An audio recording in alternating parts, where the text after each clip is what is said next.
Tegel itu materialnya yang pertama pewarna, terus yang kedua mil, yang ketiga semen, dan yang keempat pasir. Kadang netizen itu memang tidak paham dengan konten saya. Salah satunya kemarin pas saya umroh kan memang saya niat dari Indonesia ke Mekah memang bawa beberapa keping tegel ya. Tujuan saya bikin konten itu bukan semata-mata konten, tapi saya berdoa. Karena di depan Ka'bah itu mau berdoa apapun boleh. Salah satunya saya berdoa agar usaha tegel saya lancar.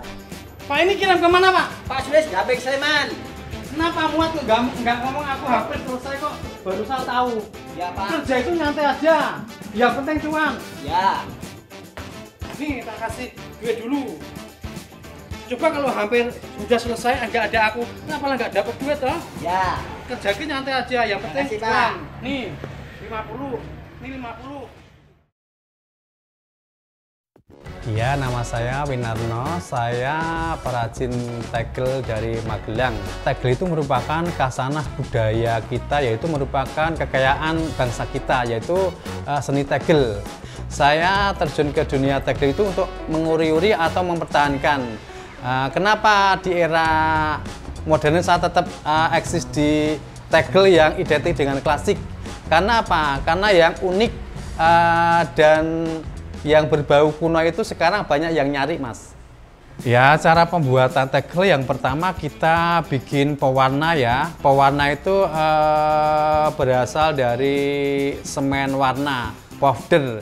Kita buat pasta ya, jangan sampai cair pasta. Karena nanti kalau cair saat kita proses percampuran warna di molding, biasanya kalau cair nanti bubar. Tapi kalau pasta kan nanti sudah masuk ke ruangannya masing-masing, ke bagiannya masing-masing. Jadi saat kita angkat moldingnya tidak akan bubar warnanya. Nah, setelah pewarnaan selesai, molding kita angkat. Setelah itu proses pemberian mil.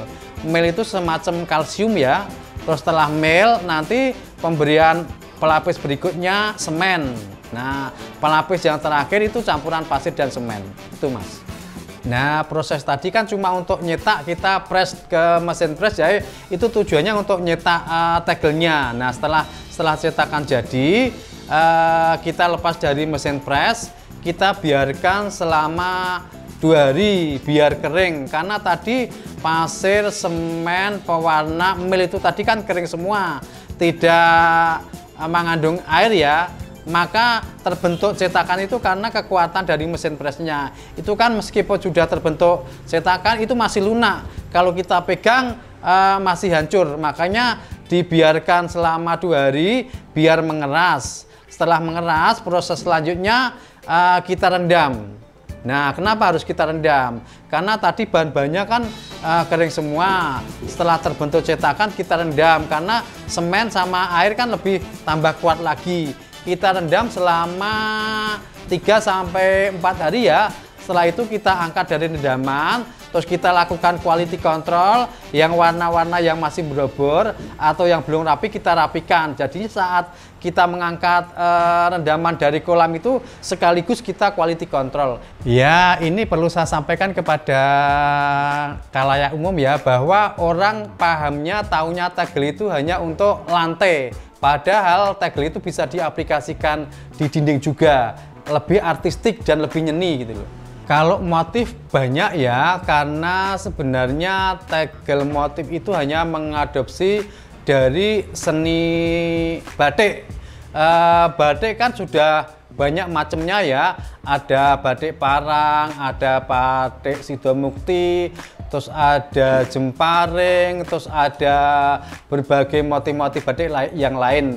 Maka saya untuk inovasi, untuk memperkenalkan kepada generasi muda tentang tegel klasik, saya pun juga inovasi yang lebih kekinian ya. Salah satunya kemarin pas pandemi saya bikin tegel motif corona. Terus pas lagi booming-boomingnya Piala Dunia 2022, saya bikin tegel motif Piala Dunia. Terus ini kan lagi rame-ramenya kampanye ya, saya pun bikin tegel motif parpol. Terus yang terkini saya bikin tegel motif sketsa capres. Seperti itu Mas.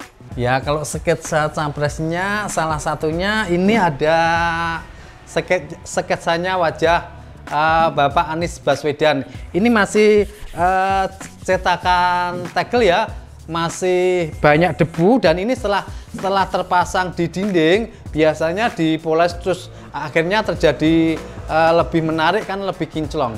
Kalau tegel memang manual ya, semuanya serba manual, jadi lama, dan disitulah uniknya tegel klasik. 1 meter persegi itu terdiri dari 25 keping, dan kita pun harus bikin satu-satu ya, jadinya lebih lama prosesnya dibandingkan dengan pelapis lantai lainnya seperti granit dan keramik, itu kan pabrikan.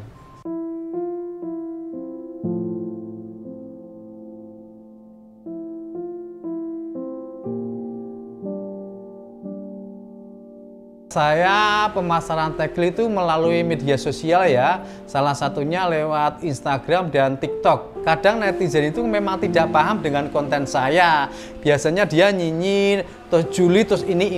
Nah, salah satunya kemarin pas saya umroh kan memang saya niat dari Indonesia ke Mekah memang bawa beberapa keping tegel ya, memang tujuan saya. Setelah saya mengikuti prosesi urutan umroh, sudah tawaf, sudah sa'i, biasanya saya bikin konten di depan Ka'bah. Tujuan saya bikin konten itu bukan semata-mata konten, tapi saya berdoa, karena di depan Ka'bah itu mau berdoa apapun boleh. Salah satunya saya berdoa agar usaha tegel saya lancar. Tapi banyak orang yang menilai positif apa negatif.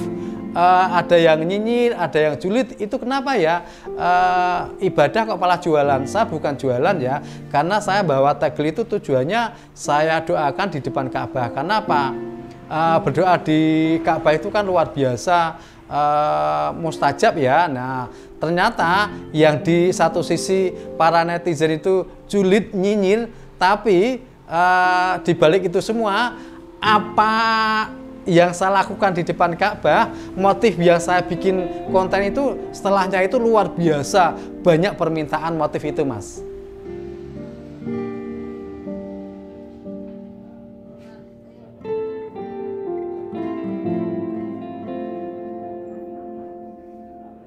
Ya, saya rasa setiap orang itu di titik terendah itu pasti mengalami ya. Cuma bagaimana kita mensikapi dan bagaimana kita menjalani.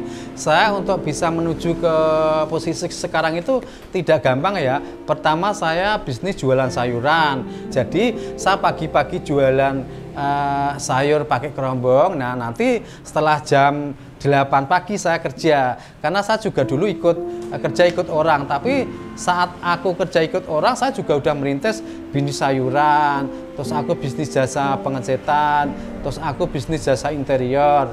Nah, di situ saya juga pernah di posisi terendah, tapi saya tidak patah semangat. Karena apa? Saya sadar, saya yakin bahwa saat aku di posisi rendah itu, disitulah kalau saya bisa menjalani, saya bisa ikhlas dan terima, saya akan ditingkatkan derajatnya lebih tinggi. Dan saya benar saat-saat inilah di usia yang tidak muda, saya justru menikmati hasil dari apa yang saya lakukan saat saya masih muda gitu.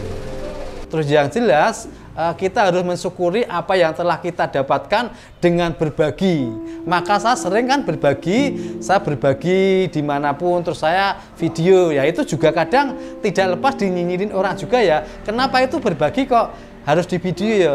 Iya, saya video biar bisa dilihat banyak orang, dan banyak orang yang terinspirasi dan termotivasi dengan apa yang saya lakukan. Karena saya bisa sukses seperti ini karena salah satunya adalah karena saya sering berbagi dan saya sering sedekah. Karena dengan sedekah itu tidak akan mengurangi kekayaan kita, tapi malah akan dilipat gandakan oleh Allah.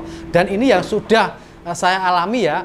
Saya pernah kok, saya siang jam 11 berbagi sedekah 2 juta. Ternyata tiba-tiba ba'da maghrib ada orang telepon beli tegel luar biasa banyak sampai 50 juta. Terus pernah saya jam 2 berbagi sekitar 2,5 juta, ternyata jam 3 sore ada closing pembelian tegel 100 juta. Jadi Allah itu menggantikannya tidak pernah lama, cuma hitungan detik, bahkan hitungan enggak apa ya, misalnya saya berbagi jam 11, tahu-tahu jam 1 diganti oleh Allah yang lebih banyak. Saya berbagi sedekah jam 2, ternyata tahu-tahu jam 3 ada konsumen datang beli dalam jumlah yang banyak. Jadi saya yakin ini mungkin karena saya tadi berbagi sama Allah terus dilipat gandakan gitu loh.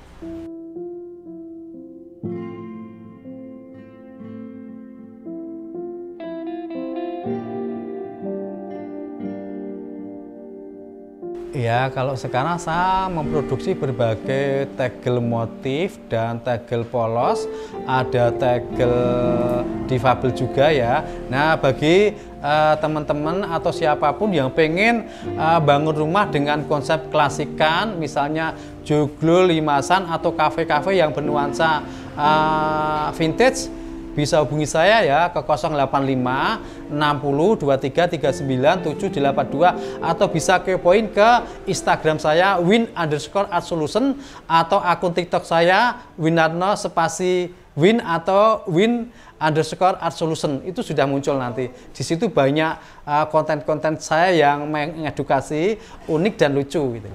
Terima kasih atas atensinya ya. Semoga apa yang saya sampaikan menginspirasi kepada teman-teman, kepada siapapun yang pengen terjun ke dunia bisnis atau mau kerja dimanapun, jadilah diri sendiri. Karena apa? Kalau kita itu tidak punya semangat untuk bisnis atau semangat untuk hidup, kita itu tidak bakalan sukses. Karena apa? Karena kita sukses dan tidaknya itu tergantung dari pribadi kita, bagaimana mindset kita. Maka dari itu tetap semangat dalam kondisi apapun untuk meraih apa yang kita cita-citakan.